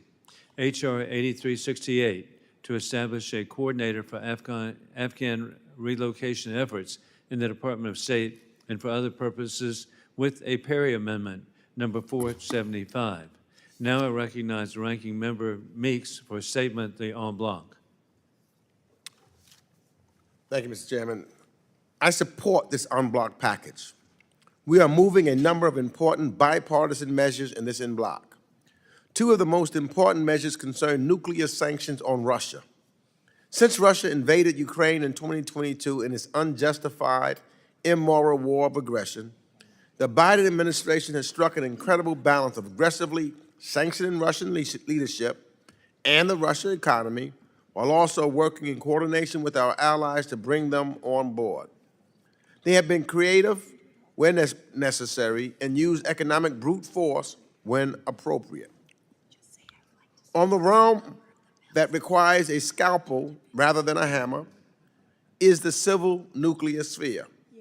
The Russian state company Rosatom is a bad actor that is actively aiding the Russian war effort. Its role in the Zaporizhzhia nuclear power plant takeover is by itself immediately worthy of sanction. And so to this today, the risk of a catastrophic nuclear fallout are possible because of Russia's dangerous actions at the plant. And at the same time, Rosatom is deeply intertwined in nuclear supply chains, and not just that of our allies, but ours as well. Given these complexities, I believe that my bill and Representative Keene's legislation strike the right note, and I am very supportive of these measures moving forward. While I must note that I had hoped to see my bill move much earlier, I am glad it's moving today, and I'm glad and appreciate that it is bipartisan. I also want to draw attention to my bill codifying regular U.S.-Africa Leaders Summit. We must engage more on the continent of Africa. No part of the world is growing faster, and my legislation is a common sense step towards deeper engagement, and I look forward to it becoming law. And I'm also supportive of the bills under both the export control and sanctions umbrella that are part of this en bloc. American technological leadership is crucial to American global leadership, and carefully applied export controls are one of our tools for achieving that end. In terms of emphasis, I think it is most important we focus on running faster rather than slowing down strategic competitors. But we also cannot blindly or bitterly give away the keys to the safe. The Enforce Act, the Economic Espionage Prevention Act, the Remote Access Security Act are all carefully negotiated bills that will enhance national security without slowing down American technology. That said, I am certainly agreed to working with any and all stakeholders on all of these important issues. And finally, let me also emphasize my support for the READ Act, or reauthorization. Mr. Connolly's important resolution on trilateral cooperation between the United States, Japan, and Korea, and the State Department's management bills and other legislations are en bloc. This committee works best when it works in a bipartisan way, and this en bloc is reflective of that spirit. And I urge all of my colleagues to support it. It shows the committee working at its best. And I appreciate my colleagues on the other side of the aisle. And with that, I yield back. Thank you, Ranking Member Greg Meeks. And I now recognize myself, and then we will proceed to recognize other members under the 5-minute rule, alternating between majority and minority. With that in mind, I'm grateful to co-lead House Resolution 1056, recognizing the importance of the trilateral cooperation among the United States, Japan, and Korea. With Congressman Jerry Connolly, the former president of the NATO Parliamentary Assembly. As co-chair of the Congressional Caucus on Korea, I am grateful to support this legislation, emphasizing the importance of the robust trilateral cooperation between our countries. The Republic of Korea and Japan are valued allies, as we see with their efforts as they are recognized for the outstanding presence last month of the Prime Minister of Japan, Fumio Kishida, who gave a very inspiring address to the United States Congress and again reiterated the important relationship between Japan and the United States. We can see that we have a comprehensive framework that supports diplomatic, economic, and security, national security, and informational domains. I look forward to continuing the efforts to deepen our alliances to promote peace through strength, and I was grateful last night to be with Congressman Darrell Issa at the reception of the Korea International Trade Association with Ambassador Hyung-do Cho and Chairman Yoon Ju-sik at the reception of KETA. Additionally, my home state of South Carolina appreciates the thousands of jobs created by Korean companies such as Samsung, and I thank Andrew Lee of Samsung last night. And additionally, I'm very grateful in the district I represent, we have Bridgestone Tire, which is Japanese. So over and over again, we benefit with our trilateral cooperation. I'm also grateful to serve as the original co-sponsor of H.R. 8001 to impose sanctions on the Houthis for attacks on international shipping and for other purposes from Congressman Mark Green. On October 7th, the world watched in horror as Iranian terrorist puppets, Hamas, attacked Israel and massacred civilians. In the wake of that attack, the Iranian puppets Houthis were emboldened to intensify attacks, over 150 attacks, across the shipping lanes of the Red Sea, an attempt to disrupt global commerce. Just as it is critical that Hamas be defeated to restore peace and stability in the region, the same is true of the Houthis and also Hezbollah. I am grateful that this legislation promotes a policy of collaboration with regional allies to safeguard maritime security in the Red Sea and the Gulf of Aden.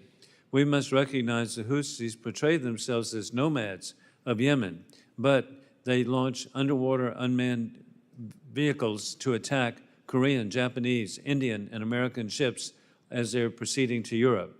These are puppets of the dictatorship of Tehran in a war we did not choose, of dictators with rule of gun invading democracies with rule of law, which war criminal Putin launched on February 24, 2022, murderously invading Ukraine, and then October 7, 2023, Iranian puppets of Hamas murderously invaded Israel, and now we have the threats to Taiwan. And I urge support of this legislation. And finally, I'm grateful to co-sponsor the H.R. 8046 to impose sanctions with respect to Rosatom and for purposes with Chairman of the Subcommittee on Europe, Tom Keene. Additionally, with Chairman Tom Keene, we have an amendment in the nature of a substitute, and I present that amendment for the record and to be considered. With that in mind, I additionally offer, for the record, letters of support by Clear Path Action, signed by Chief Executive Officer Jeremy Harrell, and a letter by the Council on radionuclides and radiopharmaceuticals provided by Executive Director Michael Guastella. With that in mind, working together, we must address war criminal Putin, who has used Rosatom as a tool of malign influence around the world. This state-run enterprise and its subsidiaries have fueled war criminal Putin's illegal war of Ukraine. It's supported Iran's efforts to promote a nuclear program in Tehran, and it's also enabled the Chinese Communist Party to have their massive buildup, which is the largest military buildup in peacetime in world history. Rosatom used decades-long reactor construction, servicing, and maintenance contracts to ensnare countries, including NATO allies, in Putin's web. This follows the Kremlin's long-standing playbook of making other countries dangerously dependent on Russian energy, like what we saw with Nord Stream 2, which Donald Trump was successfully identifying and which has been now terminated. This bill imposes sanctions on Rosatom, its subsidiaries, and foreign actors involved in the building of new Rosatom reactors around the world to sever this dangerous dependency and to cut Putin's revenues to conduct murder. We must secure our nuclear supply chains by incentivizing domestic production and becoming less reliant on Rosatom. This bill sends a clear market message that the era of reliance on Rosatom is coming to an end, and it will enable slowly tightening sanctions as U.S. and allied industry rise to meet the challenge and replace Rosatom and our nuclear supply chains. It's also a critical step in the recently signed law, the Russian uranium ban, and ensure our allies and partners do their part to end reliance on the Russian nuclear industry. When this bill is enacted, it will send a strong bipartisan message to the world that Rosatom malign behavior will no longer be terminated. The bill also will advance global non-proliferation goals by requiring a re-examination of the civil nuclear cooperation with countries like Russia and China under the so-called 123 agreements. I urge my colleagues to support this amendment in the nature of a substitute. And now I recognize Congresswoman Kathy Manning. Thank you, Chairman Wilson. Thank you, Chairman Wilson. I support the en bloc, which includes H.R. 8001, the Combating Houthi Threats and Aggression Act, bipartisan legislation introduced by Representatives Mark Green and Jared Moskowitz. Mr. Chairman, since November, the Houthis, an Iranian-backed terrorist Shia militia, have launched an unprecedented series of attacks against international shipping, attacks they claim are aimed at targeting Israel and its Western allies. According to the U.S. Maritime Administration, there have been at least 53 separate Houthi attacks on commercial vessels and one Houthi seizure of a commercial vessel in these areas, affecting over 55 nations. These reckless attacks have had a major impact on international shipping. That is because 15% of global trade passes through the Red Sea and the Suez Canal, with the Gulf of Aden and the Bab el-Mandeb Strait being critical global maritime checkpoints. The Houthi attacks therefore threaten one of our core commitments in the region, maintaining the free flow of commerce and safe navigation. In fact, we have already witnessed slowdown and decline in global commerce, food, fuel, and humanitarian assistance because of these attacks. And these dangerous attacks also deeply destabilize the region. As the annual threat assessment of the U.S. intelligence community notes, the Houthis' continued attacks against shipping and on Israel create a real risk of broader escalation. I applaud the Biden administration for taking steps to counter the Houthis, including launching Operation Prosperity Guardian, a U.S.-led coalition of more than 20 countries to protect and secure shipping in the Red Sea, designating the Houthis as a specially designated global terrorist and conducting multiple rounds of joint coalition airstrikes against Houthi targets in Yemen. We must deliver the message to the Houthis and to Iran that we will not tolerate attacks on our personnel, U.S. and allied flagged ships, and that Houthi strikes against freedom of commerce will not be tolerated. That is exactly what this bill is designed to do. It would require the President to issue reports to Congress on the Houthis' specific military capabilities to carry out these attacks, on its violations of the UN arms embargo against Yemen, and it would impose sanctions on those who provide support or are responsible for these attacks. So in closing, I strongly support the bill and the en bloc, and I urge my colleagues to join me in voting for the bill and the en bloc, and I yield back the balance of my time. Thank you very much, Congresswoman Kathy Manning of North Carolina, for your continuing bipartisanship. We now recognize Congressman Chris Smith of New Jersey. Thank you very much, Mr. Chairman, and I associate myself with both your remarks and those of my good friend, Ms. Manning, especially on the Combating Houthi Threats and Aggression Act. Thank you for that, those very wise comments, and the bill really needs to get it to the floor as soon as possible. So I thank the chairman for posting it for today.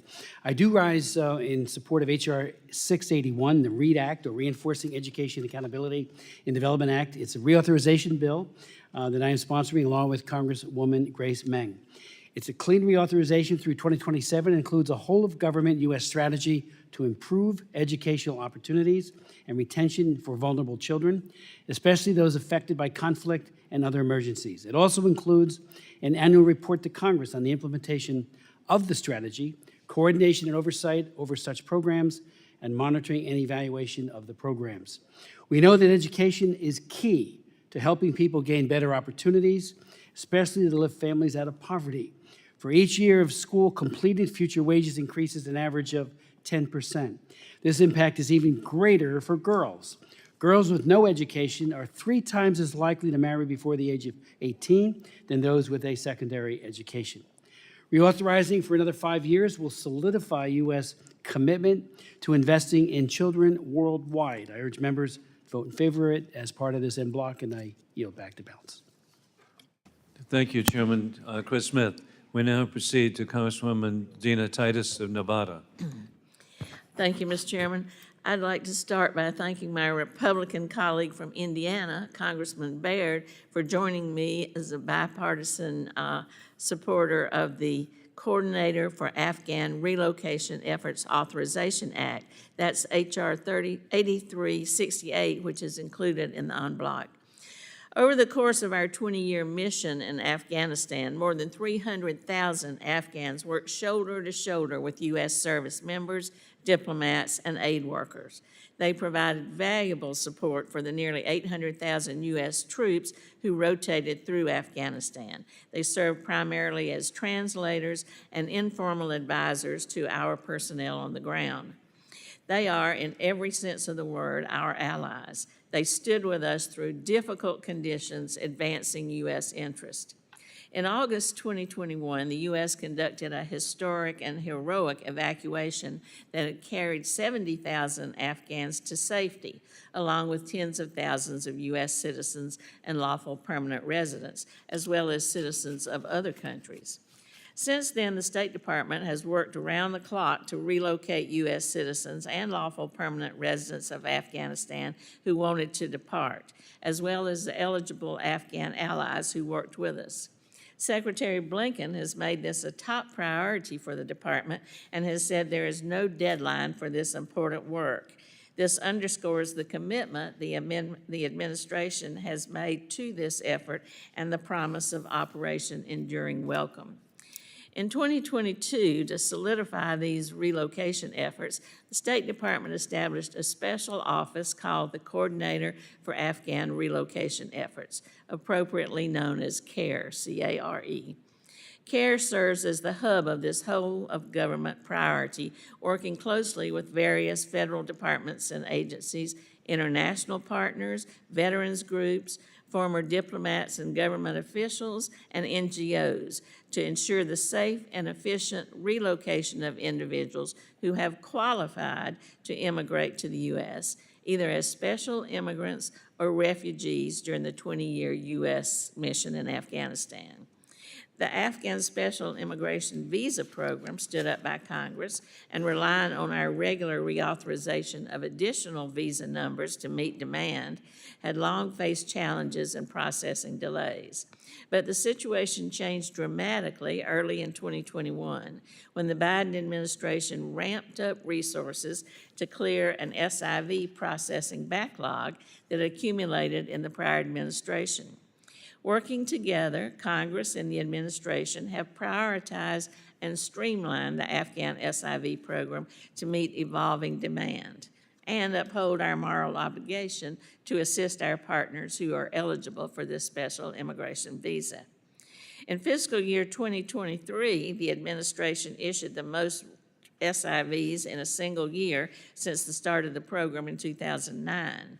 In the most recent publicly available quarterly report, which was released in quarter one of fiscal year 2024, the State Department set a record of 3-month period by issuing 1,637 SIVs, ensuring that over 7,000 allies and their families had a pathway to safety.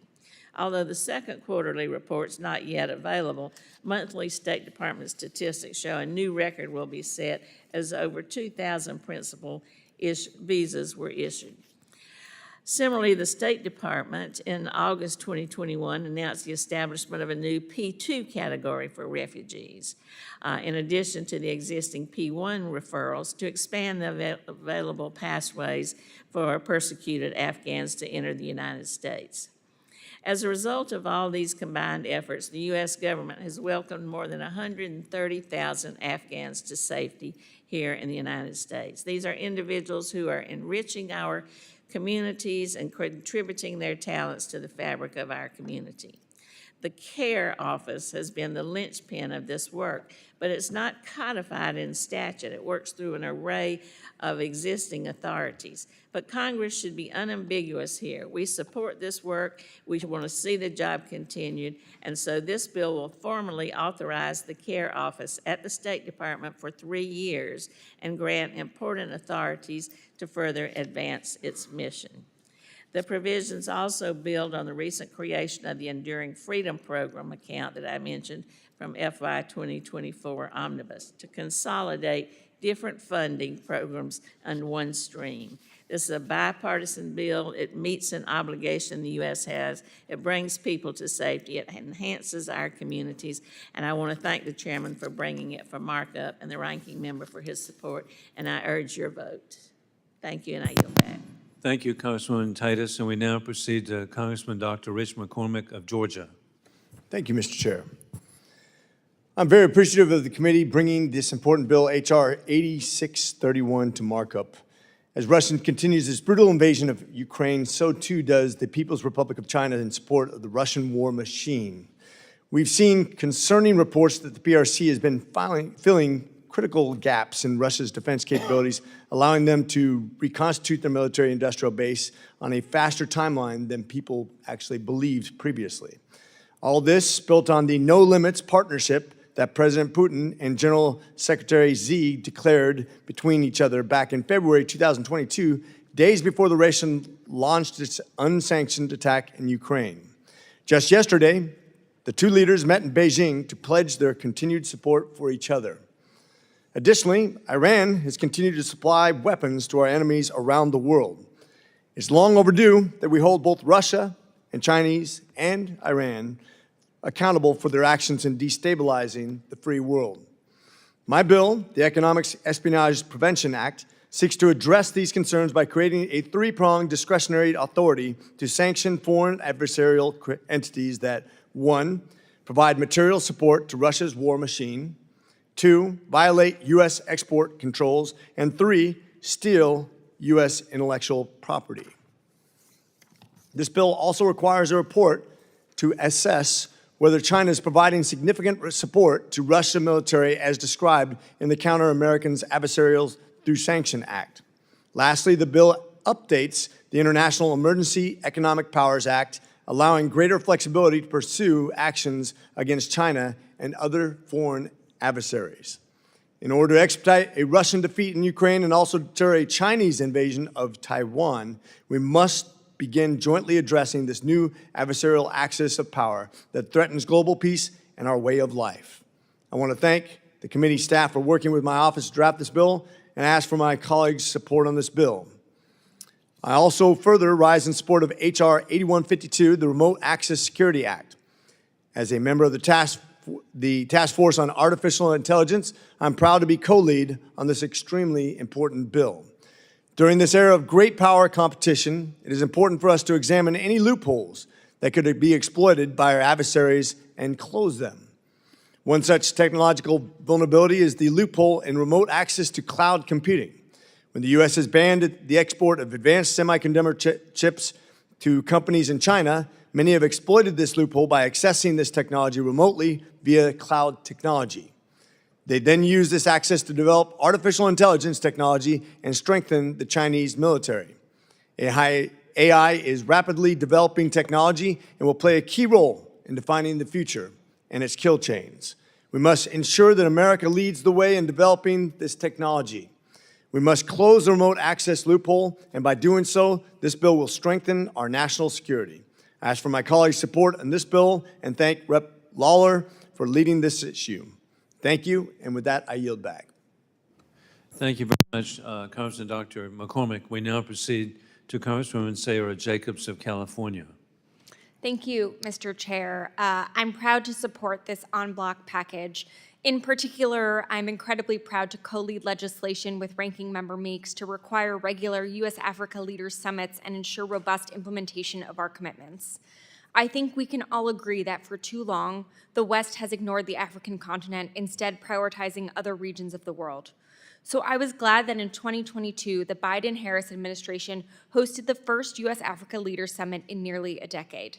This summit culminated in big commitments: an investment of $55 billion in Africa over 3 years, support for the African Union to become a permanent member of the G20, announcement of the Digital Transformation with Africa Initiative, creation of the U.S. Diaspora Engagement Council, and more. Bringing together these leaders and strengthening our ties shouldn't happen once a decade or once a generation, because Africa has the youngest population in the world and is expected to outpace Asia as the fastest growing region in the world, with 6 out of the 10 fastest growing economies. So our engagement on the African continent should be positive, mutually beneficial, and sustained, no matter who is in the White House. I'm glad we have strong bipartisan agreement on this. So I urge my colleague to support our bill to host U.S.-Africa Leaders Summits at least every 4 years to prove that U.S. engagement on the continent isn't just for show. It's a genuine, concerted effort to redefine the next phase of the U.S.-Africa relationship. I'm glad that this bill is in the en bloc package, and I yield back. Thank you very much, Congresswoman Jacobs. And we now proceed to Congressman Mike Lawler of New York. Thank you, Mr. Chairman. I'm here today to speak in support of the en bloc, but specifically my bill, the Remote Access Security Act. I'd like to thank my co-leads and co-sponsors, Jeff Jackson, Rich McCormick, and Jasmine Crockett, for joining me on this important piece of legislation. The Remote Access Security Act is a critical step aimed at addressing a loophole that currently exists in U.S. export control laws that allows bad actors like the CCP to access U.S. technology through cloud technology. The bill also adds remote access provisions to existing export controls in order to explicitly prohibit covered entities from accessing this technology remotely. It also defines remote access to ensure absolute clarity here. As we move forward in the 21st century, protecting our interests, especially as it relates to emerging military technology, is vital.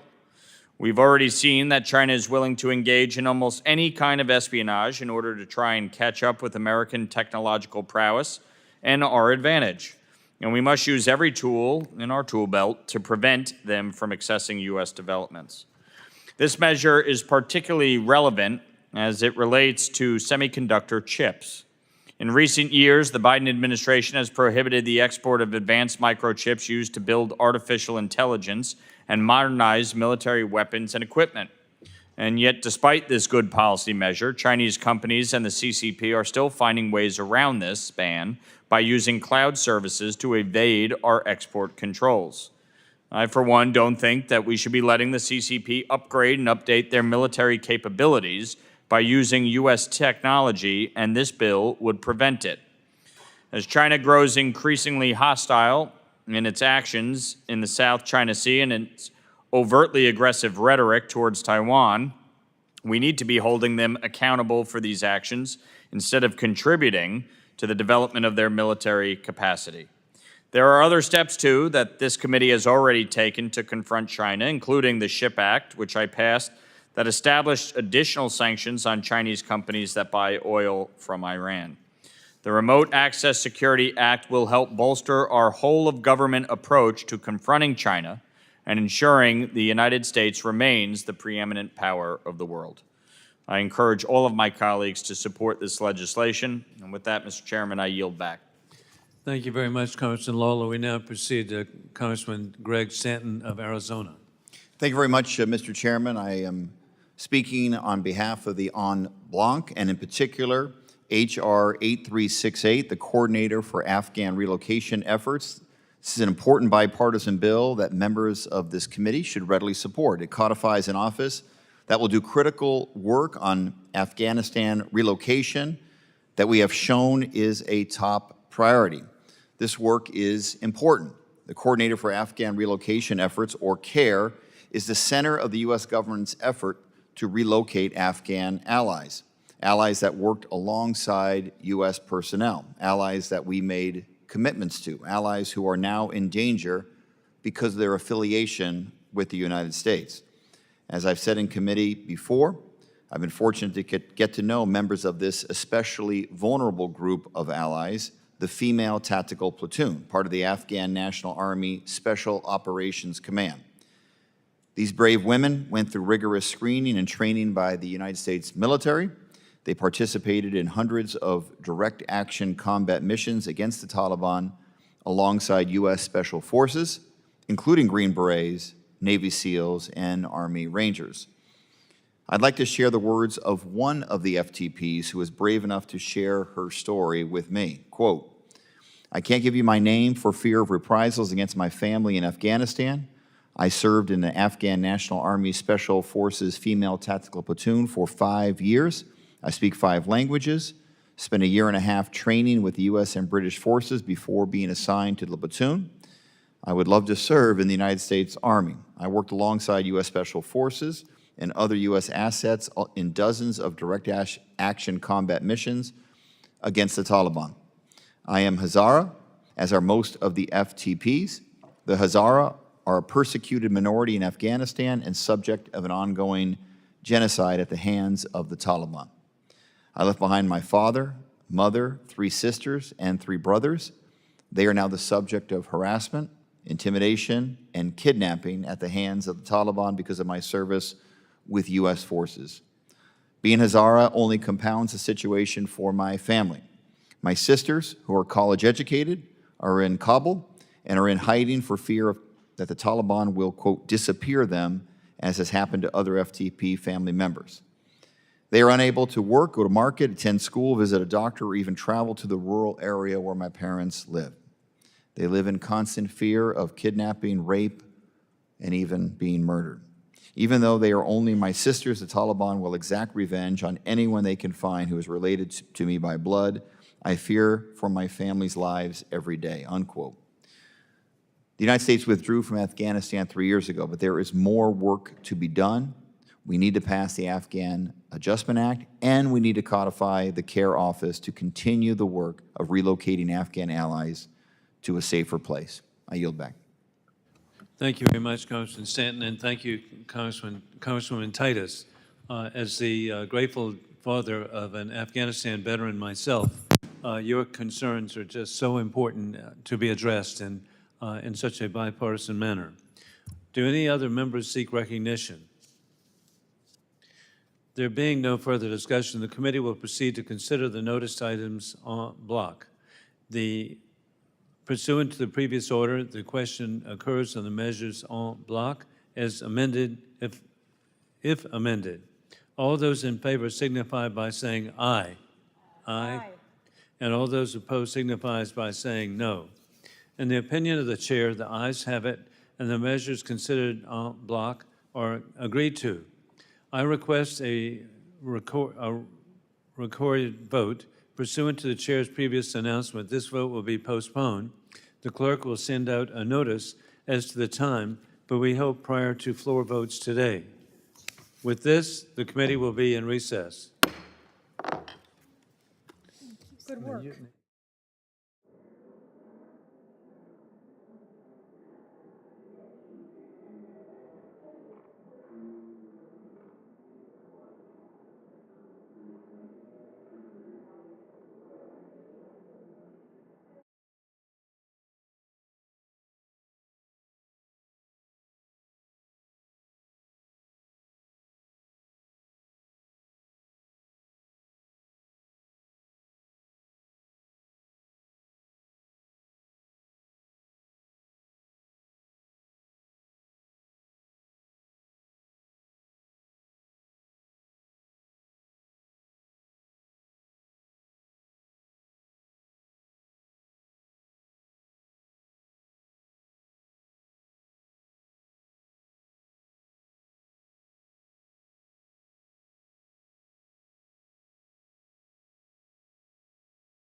Let's get it going. You ready?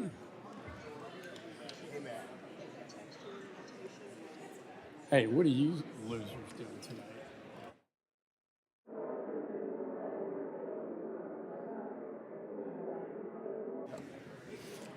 All right. Committee will come to order. Committee postponed further proceedings on the measures en bloc as amended, if amended, on which the ayes prevail by voice vote. Pursuant to the previous order, the question now occurs on the measures en bloc as amended, if amended. Members will vote using the electronic voting system. This will be our only vote of the day. The clerk will open the vote. There's mine. Yours, there we go.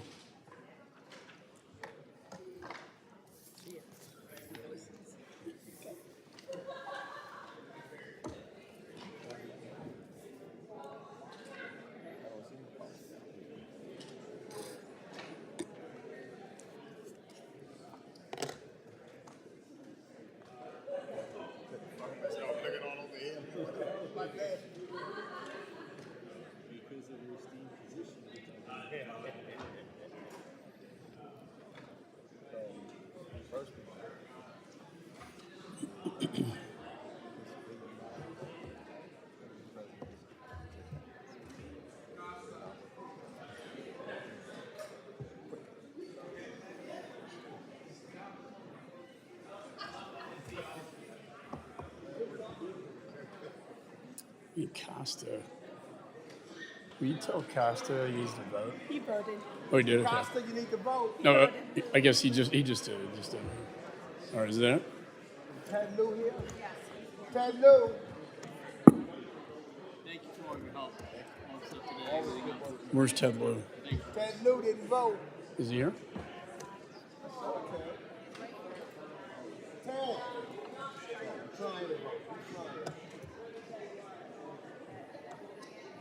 Jason Crow here? Yeah. Jason Crow here?